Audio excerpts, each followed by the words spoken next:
श्रीलंका को बहुत ज़्यादा कोशिश करनी पड़ेगी, बहुत ज़्यादा मेहनत करनी पड़ेगी।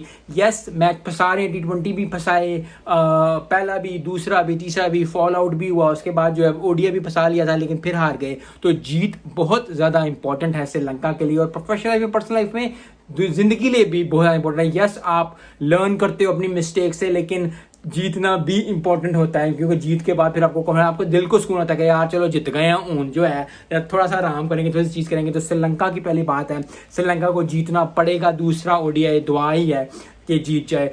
इंडिया की बात कर लेते हैं। इंडिया ने बॉलिंग अच्छी की, स्कोर अच्छा रोका, क्योंकि जिस तरह वो जा रहे थे, जिस तरह एक टाइम पे करते, रेगुलर इंटरवल्स पे विकेट ली, और विकेट लेने के बाद जो है बैटिंग की बारी आई। ये वो है कोलंबो का स्टेडियम जहां सबसे ज़्यादा इंडिया ने स्कोर किया हुआ है, 376 375 किया हुआ है 2017-2018 में। और ये वही है जब श्रीलंका